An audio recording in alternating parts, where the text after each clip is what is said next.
We have now today's speaker, Mr. Gautam Morey. I will not spend much time. We are already late by 5 minutes. So Gautam Morey, I know as an innovator from his childhood, and when he joined Tech Forum as a founder member, he was a startup. Now he has grown multifold in his activities, and Lifepatch is the company that he is running now. And he's going to share about a real innovator's journey in artificial intelligence. Before we start his presentation, I will request Chairman to felicitate Mr. Gautam Morey.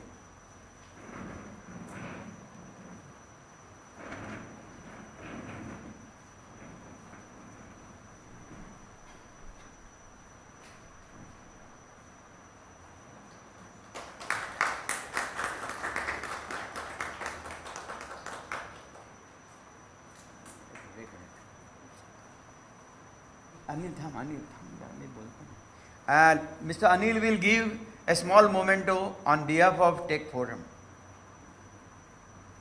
Thank you. I will request dignitaries on the dais to be part of the audience because we have to listen to Gautam. So, that's the life of an engineer. You've got to solve your own problems all the time.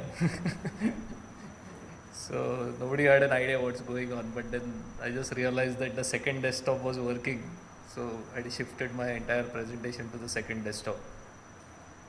But that's the state we are in. And very good evening to all. Sorry for the setup delay that happened. But we are actually in the throes of yet another delay to happen, and that's a delay that may cost the whole of India the time this passes. And being a spectator like all of us for a very long time, being more involved with my innovations and what I do for a living, I never thought I'd open up with what knowledge I have gained over the last 15-20 years and make it a statement that needs to be there as a very clear statement out there as a call for action, and that is to be very aware and embrace the entire AI revolution that is upon us. Incidentally, India is always known to be sleeping when these big things happen, and then we try to catch up. This time around, the people who speak about AI, the people who keep content or content creation as their main profession have been very vocal about AI. So this time around we are much ahead in terms of catching the wave of content creation. So you see a lot of noise around AI, in print, on everywhere, on TV, in the political circles, But the problem is India has rarely invested deeply into what real AI means. And I'm a true blue Indian as a nationalist. I wanted now to give a voice to what we should be doing. A lot of people wanting to do but not knowing where the direction comes from. And also the youngsters who are being bombarded that you need to learn AI, you need to be educated about AI, but then what is it about really? Is it just about Chat GPT that they are using for free? How can free be something that they should do? Because who will pay for them or for their salaries when they grow up? Is it something else that we see, and to very good extent, or is it just the image generation that is happening with Ghibli images coming out? Is that what is AI? Is that the role of an engineer? Now, this disparity has always existed in India. You will always follow a wave of hype, and then on the ground there's nothing substantial that we've done. I suppose after this, the world will be divided into two parts very clearly. The ones deploying AI in their regular works, in their regular practice, in their regular day of living, and the ones that keep looking at it and saying they are the developed world. Okay, so in this particular arena, the world is again flattened once again. You know, in my view, the world is now flat again, and the race, and it's now very truly called the AI arms race. You know, the tariff race is nothing compared to the AI arms race, because the new gold is the GPU. The new gold is the ability to host thousands of GPUs in one farm and provide electricity for it. You know, it's the new gold is, you know, how do you do heat dissipation on these large farms who are running your Ghibli image, who are running your chat GPT. And yet, India is again on the sidelines, or the Indian engineer is on the sidelines. So this is essentially my contribution to get call of actions done, and also open our eyes to what is happening around the world. Which is why I chose a very pertinent topic now, AI all across. And do remember that this is a very curated set of slides. So I might have AI assisting me in this, but the curation or what I'm going to speak is also as important as what the contents of the slide is. If any of you are not seeing the videos that I have inside, will bear with us, and you know, just for the time we are shooting, we'll pursue with this slide, but later we can review the videos. A bit about me. I have been an innovator, and I proudly say so because so many of the others claim to be and really not bring forth a lot of things. But I am a practicing innovator, and innovation comes from a firm belief that Indian problems need Indian solutions, and Indian engineers need to create those solutions for the Indians. So a lot of India in it, and as you can see, that is the one that has rooted me to India and creating all our products based in India, in Pune, Pune specifically. And because every direction you go, you have a solution for hardware, software, mechanical, you name it, that discipline actually, chemical, you know, the name it, that discipline exists in Pune. And yet we are quite behind in terms of creating products. Luckily, when we go around the country, all of them do engage with us, most of the VCs, and say, no, with Pune we always get something that's more core engineering, you know, and but something that has more legs than all others. And as Piyush Goyal pointed out, you know, e-commerce, quick commerce, you see almost nobody in Pune has those companies. And I think we should be proud of it finally, because somebody starts calling them out. And this, but it's the painful route. So mine has been quite a painful route. I've just always keep telling Aniruddha that it's going to be this way for some time until we bring clear success in the eyes of people. But here, I am here to actually share with you what are my observations, and you might agree or disagree, but these are something that I see on a daily basis. So how does the presentation go? It's actually split into, so since I know, you know, a lot of us might go back and read how AI is created. That's not the topic. You need to know where the application is and then start working backwards. What does it need to take the application to an AI edge? And that is where slight, very brief technical sort of background. But then we'll shift to real industries that I see being impacted with real solutions coming from outside into this domain.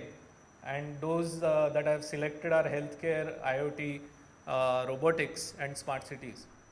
Of course, the smarter systems are separate, cyber, physical, infra, and cities, because those are going to be very hugely affected and have great impact in terms of when these solutions get deployed. These are the big receivers of those solutions. And again, every aspect I have made sure that what is it in for India.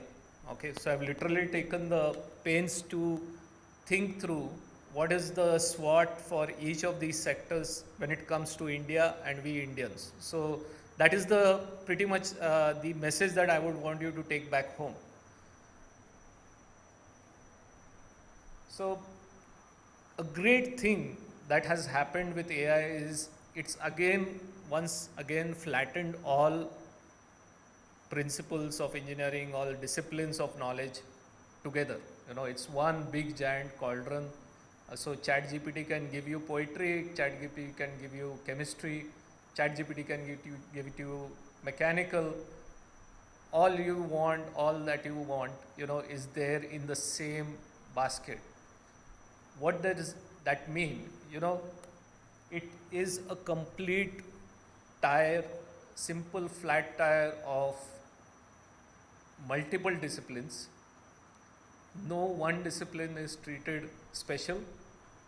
All the knowledge that humans had created on the internet that was digital is now inside these brains, and these are the LLMs that apparently got trained on proprietary data as well, and there's no taking that proprietary data back from them. So the training was happening when we weren't even aware something like this was coming out, which is why there were no guardrails. So all our data was actually being fed to these engines. So if you see, the biggest conglomerates are the ones holding the biggest engines, and they would also be deploying those engines. We would end up using those engines. And a big deal of key concepts had been running around in India, but only at a very, I'll say, shallow level, was machine learning, neural networks, sensor fusion. They were actually using all of that and creating these very big behemoths. It's called foundation models. And we were again caught sleeping that there was something like this going on. So let's begin with our first sector.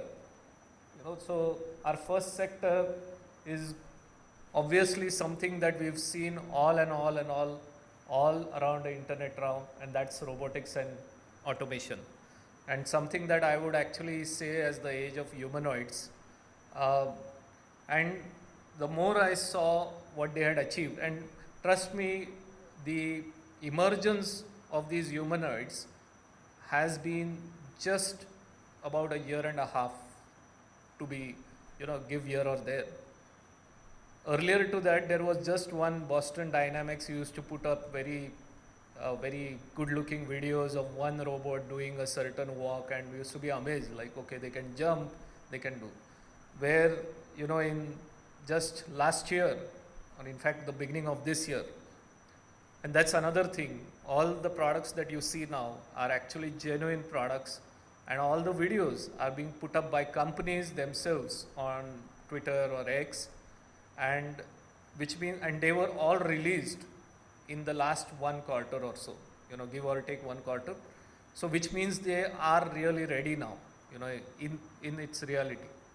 So what we are looking at is now a supreme being that used to be just science fiction. But like I said, there'll be a lot of audio and video. So we'll have one video like this. That's the format I've put the presentation into. You have one video, a small bit of talk, then another, and there are multiple videos.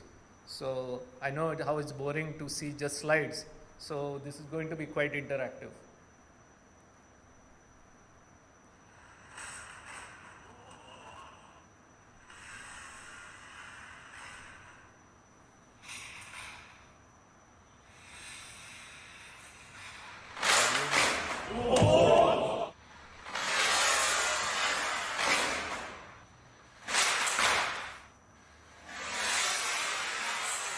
So this company called Unitary is actually the forebearer of all humanoids.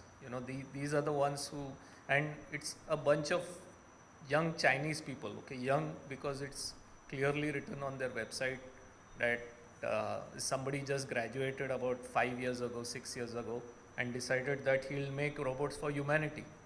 And I was really amazed because all this philosophy is written on their website. So and they created the world's best robots. This simple action of just flipping is unimaginable to be done by, I think, even a large company in India like Siemens or anybody good in robotics. Because all our robots were really just uh, assembly line robots, I'll say, because we kept asking on automotives that they were the only people who were buying these. And while we were sleeping, the world was making these sort of robots. As an electronics and an embedded expert, I was really shocked by how much computing happens when this sort of small flip is supposed to be done.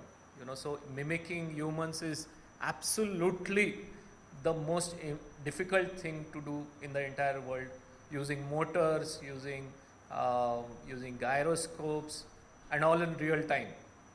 So these are not small achievements. They look very entertaining, but trust me, there is a 5-year gap between one engineer starting right now working on such things and creating an equivalent of these robots. So you have a big gap like this between you and China already. And China is actually, for very clear reason, showcasing these robots in the hundreds. There was on the Chinese New Year's, there was about 500 of such robots who did a joint dance together. Boston Dynamics used to show only 2 or 3 robots dancing. 100 robots dancing together, and there's just nothing that somebody can say, we'll do it too. The next one, and I have actually had three different categories of these things. They have been chosen. So one is the adeptness, the other is the accuracy that is required, and these videos will show that. And the third one being real. Real mean is actually something that you and me will start using probably next year if somebody starts importing it.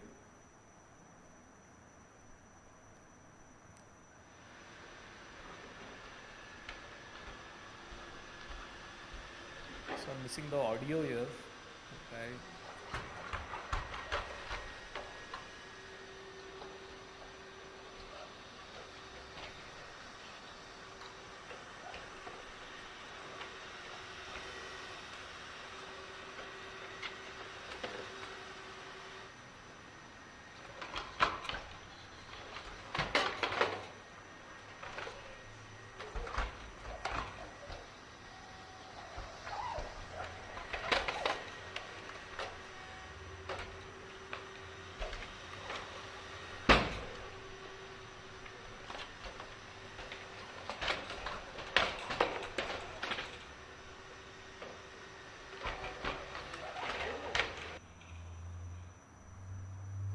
So this was a sort of retaliatory video from Boston Dynamics saying that we are also sort of there, and they changed the humanoid completely from what they used to be showing around earlier.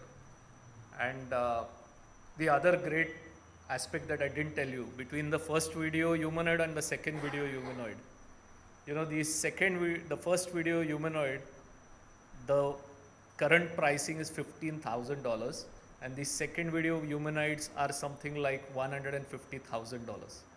Okay, so China actually did it again. They just completely imploded the fact that you need to have these robots to be so expensive and things, and they are available for retail in China. Okay, of course there's a big waiting, and but Unitary is actually saying that this is for humans to be used alongside and not specifically as defense and all. Audio. So, when I first saw these videos, the reason being, flipping like this, and so if you've seen, most of them are trying to mimic human actions. The human body itself is a extremely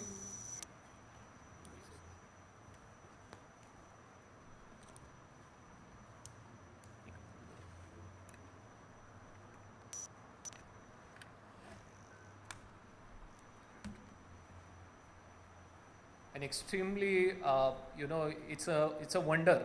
And when you start mimicking the human body, you realize how many muscles, how many chemicals in the body, what the gyroscope, the neurology, all of that has to be put together to mimic. So it is in my view, gold benchmark of actually saying that this is our capability.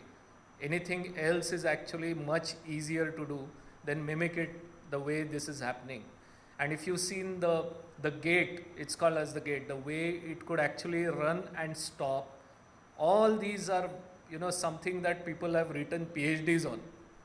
In India also, I know of some guys, or in MIT also in the US, but they have not put it to work like this. So the time is actually come to put it all together. Again, I'll say it's going to be terribly difficult for India to catch up if they start making a robot now. And the third and main one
So this kind of blows everything out of the world, because in the beginning when Unitary started putting their videos, they were accused of saying this is animation, this is not real at all. So this is what they did. They just put them out in the open, and they put it on multiple terrains. The way these robots can handle terrains, slides, and I'm completely blown out, because this is some part, not some part, the core in this is reinforced learning, where the actual neurology network learns like a human to adapt to its surrounding and ensure that it can put that back into the same logic and pass it on to other robots as well. So there's this, once when you reach a peak, when you've reached the peak, there's no way but keep climbing higher and higher. That is what these robots are doing on a daily basis. So when they were put in this very, very clear natural surrounding, and when they can, and see, it's not just about the software. I keep talking about the software. There are these small motors, there are the grippers, there is the actual gate mechanism, which, handles the body movement and keeps the posture erect. All of this working in real time is absolutely mind blowing. I tried a lot to look at any other European companies, any other companies, but this is just the two companies I can focus on. And that too, Boston Dynamics is made richer, spoiled by Silicon Valley funding and things like that. These Unitary guys are just, it's like a DeepSeek moment in robotics as well. When ChatGPT used billions of dollars to make it, OpenSeek says you don't need so many, you can do it in a few million. So similarly in robotics, this is the case.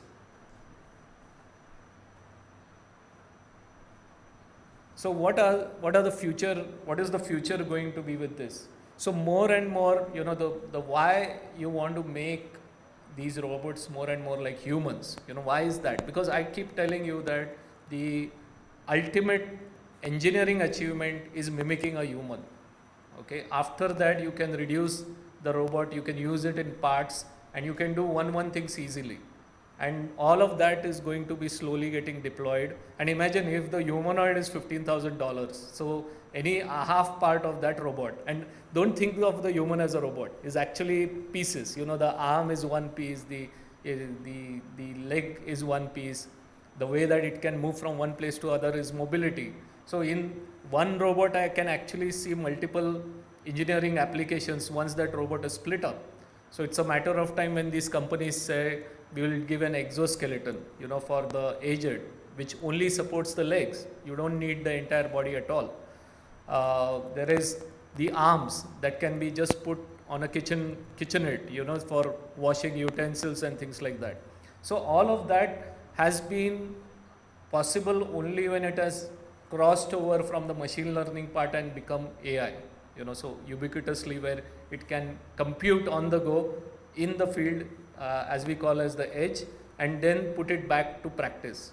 So this is what is going to happen.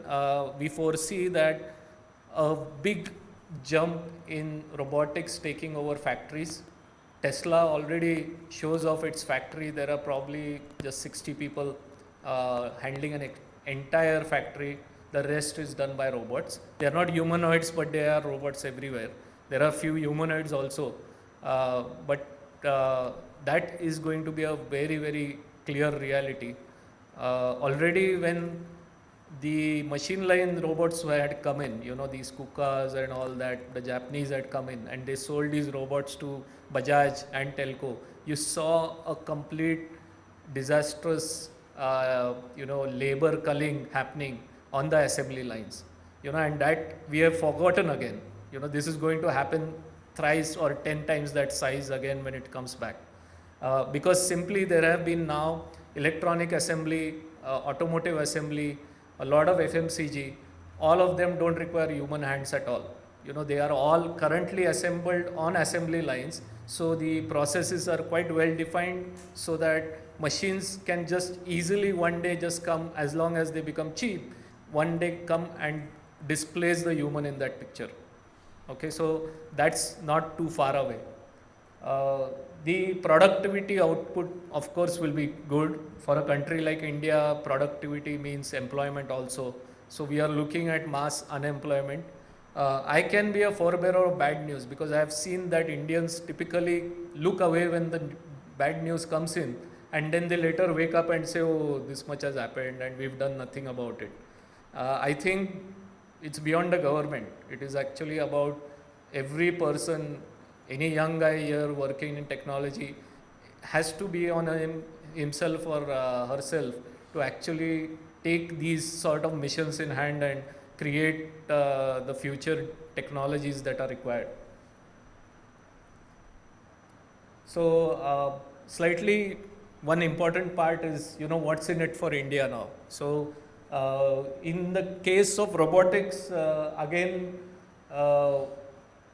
our biggest strength is our numbers, that we would probably, if we ever get to educate the right education to the right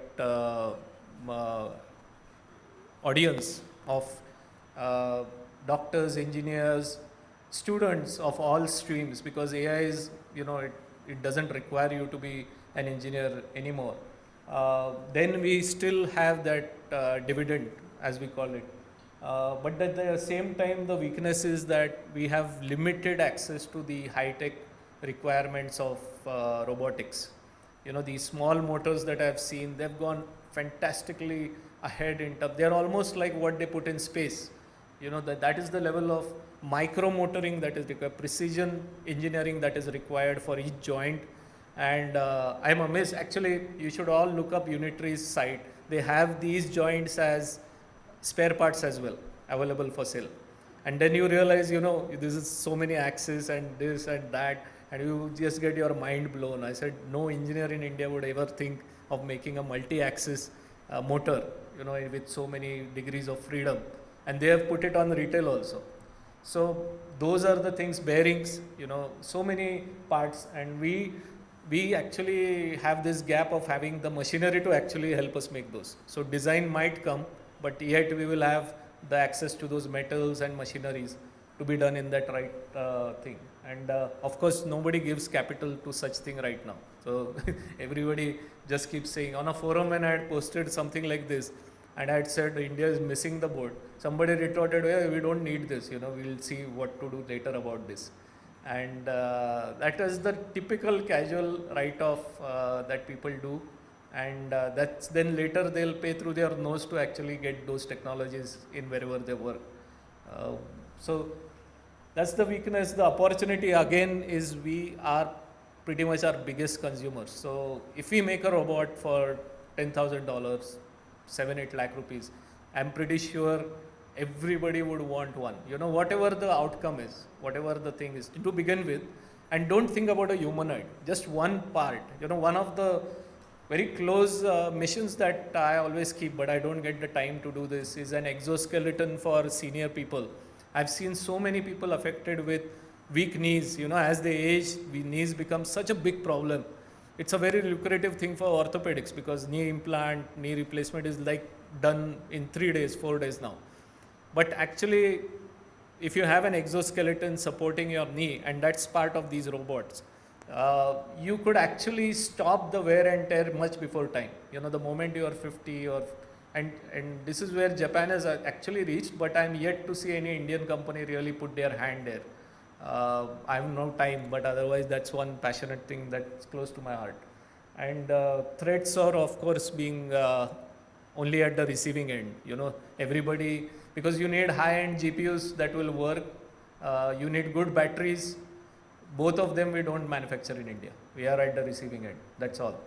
And anybody can just say, you have these many duties, you pay these and pay through the nose to get these technologies in your hand. So we need to retaliate by holding back on a lot of software IP that can be done with this. As a innovator's perspective, I just told you that we could split these up. So you don't need to make the real humanoid. It's like a done thing now. But we can make the smaller robots. India is always good at hitting back with smaller stuff, cheaper stuff. That's our only place left right now. But we need to act fast. So that's with robotics. Now, in something that I've spent my professional career in, that's in healthcare. So healthcare again is something.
So adapt is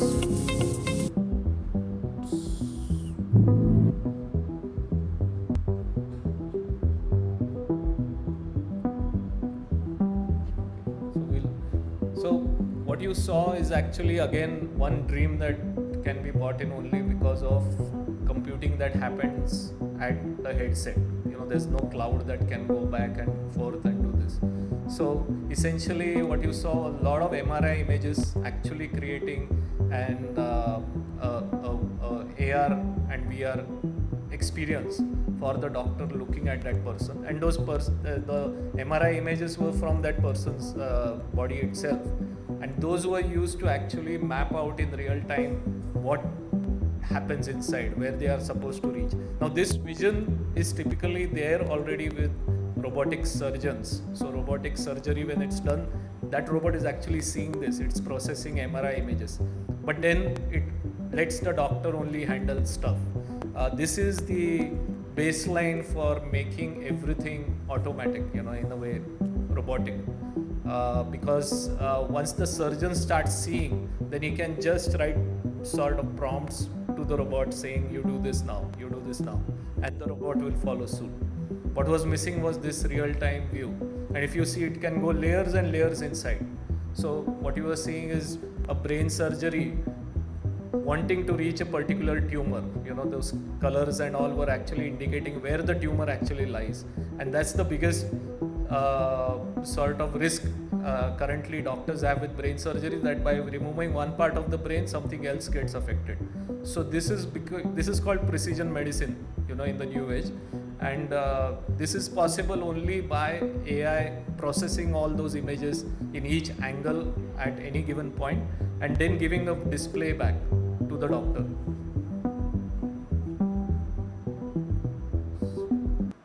Oh.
So here's another thing. So this is not robotics. This is actually bionics.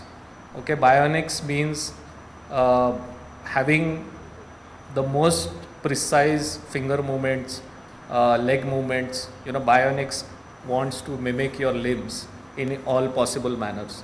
And I didn't think it was such a big deal until I realized that gripping is an action that is a mixture of all our nerves and our muscles and all our 5 fingers together.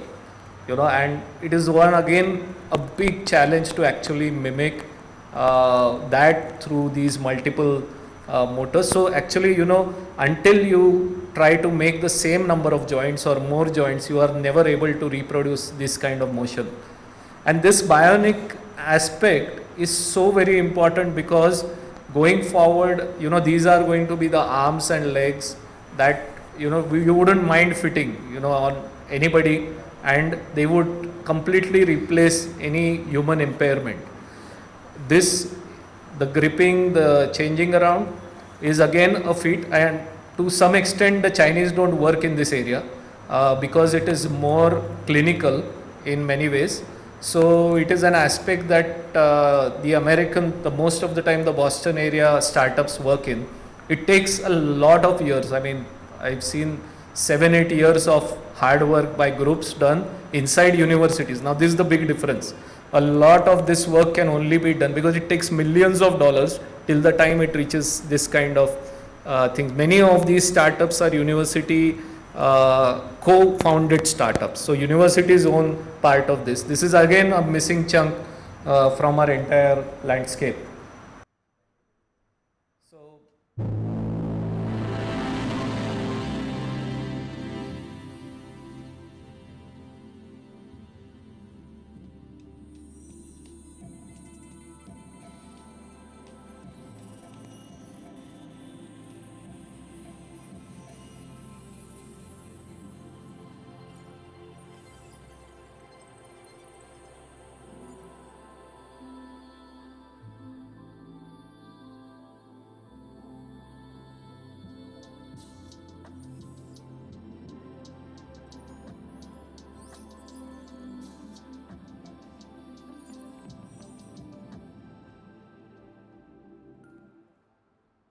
So again,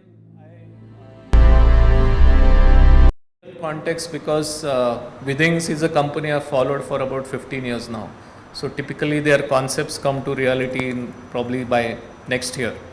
And there's not a lot of magic here, but frankly, it's again a computing engine. Okay, this computing engine is not just here's the good part with many American companies, they don't make just one-off products. It's typically a platform on which they'll keep building and building and building, and they essentially look to surprise the world and make their competitors jittery that we've already made this.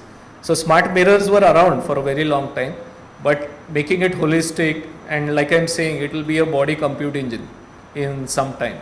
So the more you let them inside your house, the more data they'll collect and the more they'll train, and essentially then they'll start talking about you to you, and take money for it. So again, the healthcare SWOT, do let me know if it's too slow because I have a lot to say. But so healthcare, I don't need to look at the screen. So healthcare is something we are always the sitting ducks. We are always receiving either medicine or Mr. Agarwal just said we are receiving importing equipment or medicine or things like that. So we are way far from being self-sufficient. But the other part is that because of being digitally infrastructure present, we are the ones who can turn that knob quickly. But we need to start sharing a lot of data that is created in this space. Otherwise, again, we'll be in a silo trying to make these things just work for us. So we'll move on in benefit of time. One more thing that you need to know, that it's going to be extremely personal going forward. There's no one size fits all in medicine anymore. If you see, a lot of cancer therapy is moving to very personalized therapy. It depends on how much cancer circulating in your blood and then making a view of the chemical composition for the chemotherapy. A lot of radiotherapy will come in. So it will be very, very personalized. So one of the things that you should also do is use all of this technology going forward for preventive care. The human body itself is quite resilient. So if you start listening to it, you might not even need a hospital in the end. And these are the tools that will tell you from time to time that this is the steps you need to take. So the future is bright in healthcare, especially when the doctors are coming in, you don't know from where. So hopefully technology will work. Okay, so cyber physical systems and smart cities. So this is mostly the wider impact. As civic citizens and the poor infrastructure we see, this is where these things are going to take a major chunk.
So if you see, that was an autonomous construction uh, example of a 5-meter tower, nothing less than that, all done by robots. Of course, the whole exercise was for making these structures being built on Mars when the rovers go there, and create this much before, so that humans, when they are there, they don't spend time and oxygen in actually doing these build-ups. They are actually doing this so that you can upfront send robots and they'll assemble things for us, and then the humans will come in to commission them. So, but the deal is, why is this in smart cities? These are how, and if you've seen, there are 3D printed houses nowadays that are being shown everywhere. These are the robots that can just be left in a wide area and they'll start building the houses. Okay, so this will start happening in the US first, because they have a big labor issue anyway, and it's not very far away when all our towers could have these sort of things. Aside, this is a reality now, so it's no longer a dream. You might get robots who just go and place bricks one after the other. There's no rocket science in placing bricks. This was done by a different set of line of robots. But if you see now, multi-story buildings have already been sort of designed in a way that you see them going up. In about 6 months, you see 20 floors, 25 floors getting built. That's because it's got modularized. When it becomes modularized, that is when the machines can take over. Okay, so no plastering and not the, a lot of things that they're not required because of materials getting advanced. So this is one future. The other future that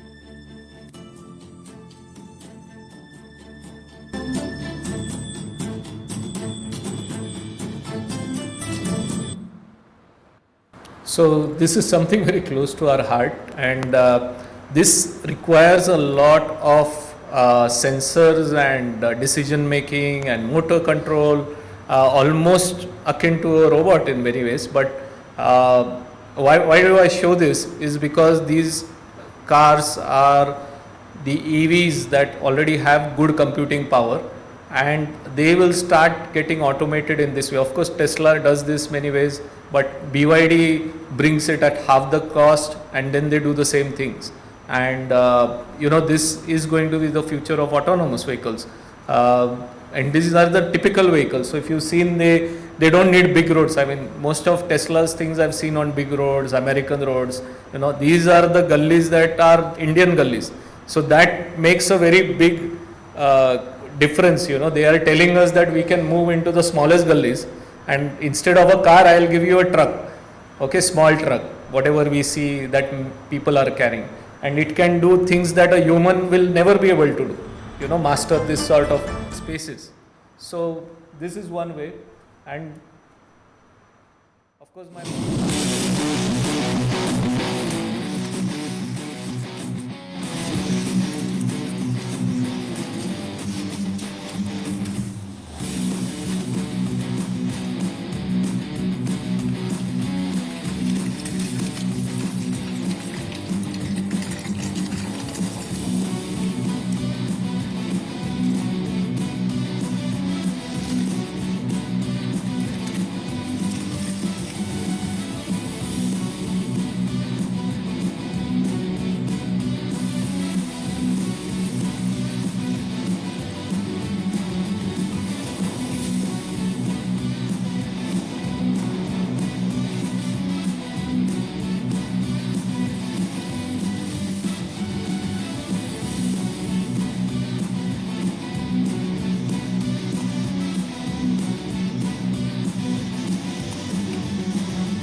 So Unitary is at it again, but this is a fantastic feat. When we show a demo, we will always show it on smooth surfaces that this runs. And I've seen Indian companies or Indian students, do it the most safest way. And then they say, so this is actually, you say that you thump your chest and say, let it run anywhere, and it will still work. And I see this as the biggest threat, because these are the simplest ones. If you've seen, I'm seeing some robot dogs being bought into IITs and things like that, and they'll walk 3 feet and they'll lift a paw, and that's where we trivialize it, thinking that the most that you can do with this is make it a pet dog. Okay, that's our mindset. Whereas this is actually, every what terrain, and now all of you, if you are thinking as engineers, you remember that what is the stresses that come on the bearings, on the wheels, and when they are trying to climb up, down, in water, everywhere, it's gliding effortlessly. And on top of that, a person sitting on top of it. So all this is again Chinese telling us that we've done it much ahead now. You probably have to either buy from us or try your best to imitate, but you will not succeed. Okay. So unless we begin with that they are challenging us not to succeed, we are not going to reach any place at all. And many of these robotic competitions I am seeing are still in India left to line followers and then maze solvers and things like that. And I think that was for them wanting us to keep remaining entertained, because while they were doing the real thing. Okay, so and this robot has eyes, ears, you name it. This is not different from a humanoid. Again, I'm telling you, humanoid can be split up into multiple pieces and made into simpler robots. The humanoid, the same company. So imagine the number of robots they can now, create out of one solid foundation that they have already made now. So again, I just spoke about the achievements, so I'll rush through. But a lot of stuff is threatening here for India, because we are moving backwards regressively with terms of urban planning and things like that. You need to have such cyber physical systems already part of your development plans in the cities and things like that. You need to have massive number of cleaning robots that are just cleaning the cities all the time. No amounts of humans are solving that problem. So solid waste has to be done with robots. So all these have to be, somebody need to be thinking out of the box to saying, okay, I'll put in 100 crores to bring in just robots for this, right? I will not do it the way, some companies selling me old, outdated stuff from Europe and America, and I'll buy it and make it run on the street. So that reality has to change. You have just seen small glimpses of these things in the sewage cleaning robots, but again, I see them limited for years on just that small concept that they've made. They've actually have to jump through the roof and create something that does it fast, not requiring 4 humans to actually guide that robot and get it to do its work. So regulatory and all, luckily the government is waking up, but the biggest strength we have is if we get to do even one solution, it will be $1 billion market for that solution. Every city, we've created big holes in our entire infrastructure, that if one guy creates one good working solution, and if it somehow passes through all the political murk and gets accepted, you have a massive opportunity. And that's how China's created its most advanced cities, in a way. Right, so I think this one is something very close to our heart, so IoT and embedded systems, very technical, but yet these are the ones that can affect you and me on a very daily basis. So here goes. What? It's okay. How to dive deeper into local culture abroad with Holiday? 可以说中文。那我跟你说啊，我强烈推荐你吃这家的红烧牛肉面，他家的牛肉超多，而且很实在。你是第一次来中国吗？中文。那我强烈推荐你就点这个菜，你一定要试一试。Holiday AI translation. Never miss a kind locals recommendation ever. We've been seeing a lot of comments asking, why would we get this pen when you can just take a photo with your phone? Holiday AI Well, translation. let's Never compare, miss a shall we? kind locals recommendation ever. We've been seeing a lot of comments asking, why would we get this pen when you can just take a photo with your phone? Well, let's compare, shall we?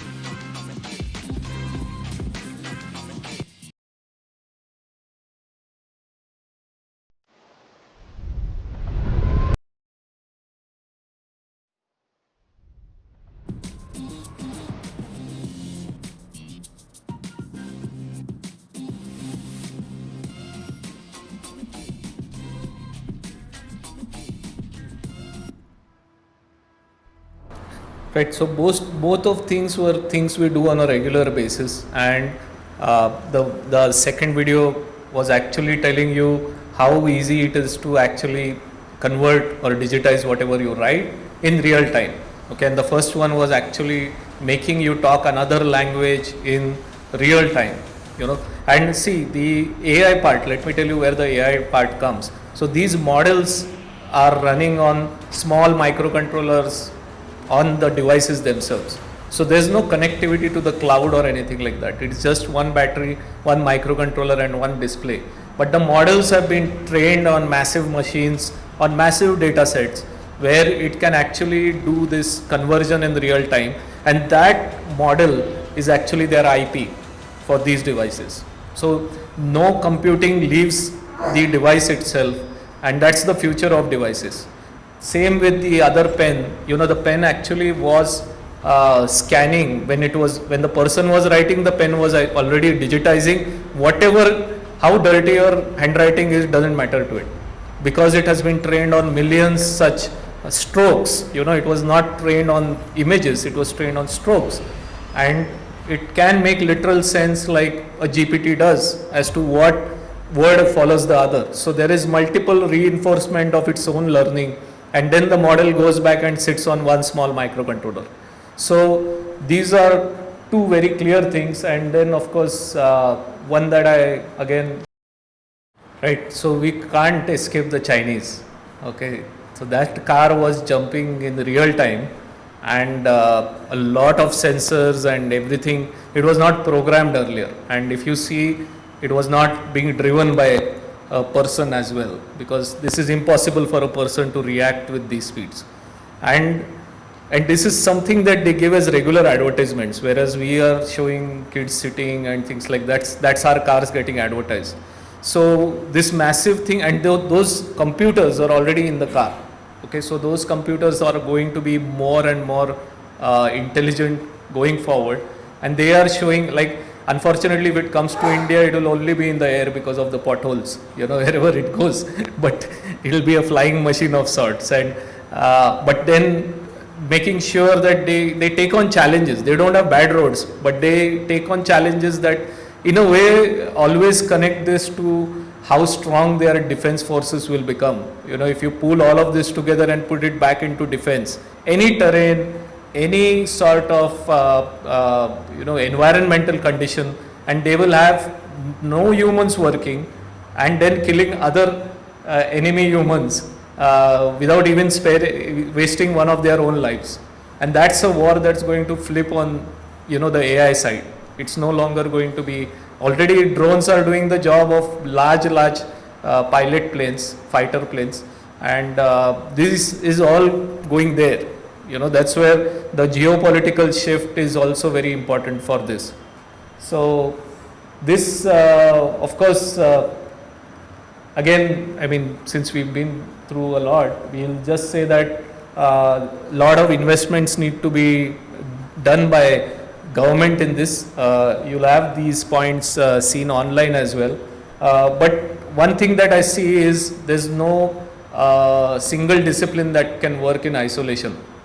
This stuff requires an electronics guy, a mechanical guy to sit together in one room, a bunch of them, and make a software guy work for them, okay, together. So it's like a big thing that I see happening, and hey, trust me, all this is possible to build in terms of logic on small buggies also. These are all battery operated cars. There's nothing happening there that was earlier very difficult to do, like putting an IC engine, getting it to fire correctly, trying to control. कुछ भी नहीं है उसमें. It is just one battery operated car, as good as a golf cart, and this is something that people should break down and start to attempt to do. So, for your relief, here's the conclusion. Where are we right now? So, one of the things is not actually looking at China, in the usual way that we do. We will need a lot of collaboration. If you were to ask me, at one time when people used to go to the US to learn the latest in all physical sciences, engineering and things like that, that place has been taken by China. So a lot of learning interdisciplinary, whatever our differences this is not advocacy of their practices, but look at what you saw so far. Either you try to get them to work with you, or they'll work against you very easily. The hat is tipped on their side, and we need to keep looking at that. But on the other hand, it has immense research potential to start doing meaningful stuff. Meaningful is the word. Don't do something that's going to be a waste of time. If you feel you should check about how meaningful it is, you should look at these videos, look at these Chinese companies and decide where you stand. Okay, so the benchmark is no longer American, not at all.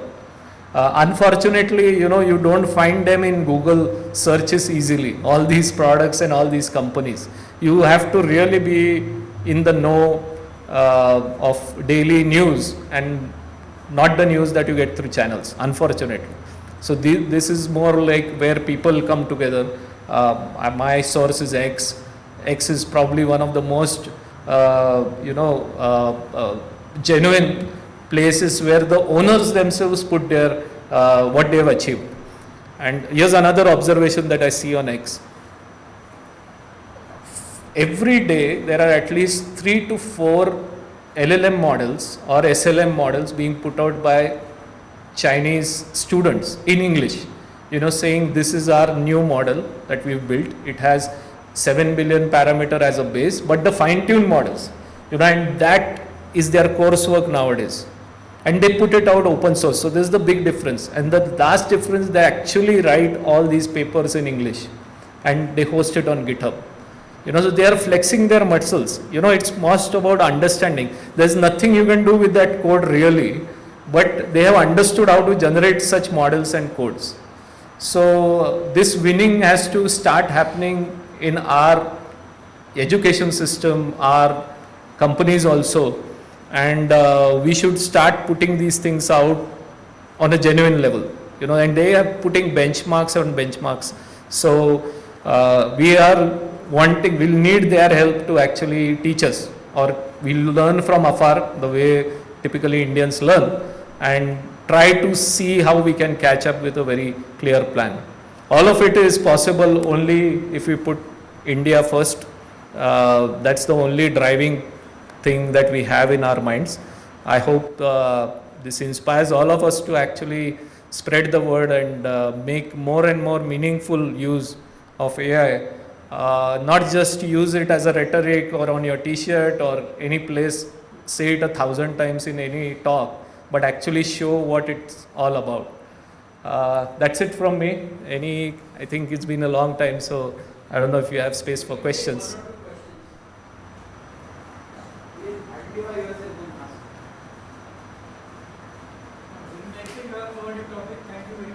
Thanks. Healthcare definitely it is useful because it is very complicated and precision is required.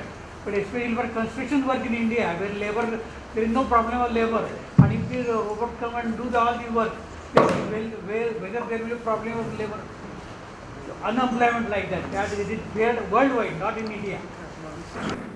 So this itself is a misnomer that there is no problem of labor currently in India. Labor is actually a problem. So that is starting currently, if you've known that sugarcane fields don't get labor workers in the first place.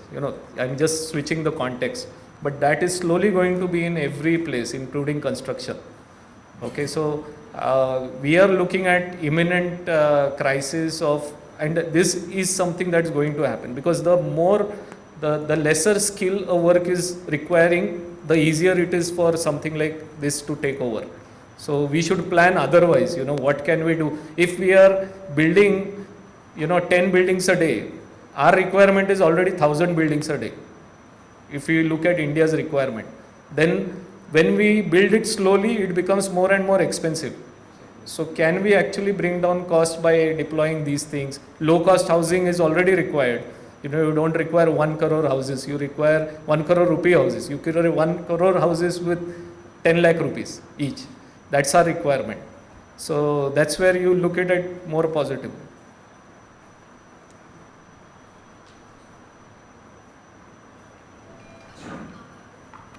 I think there are no questions, so we'll go for further.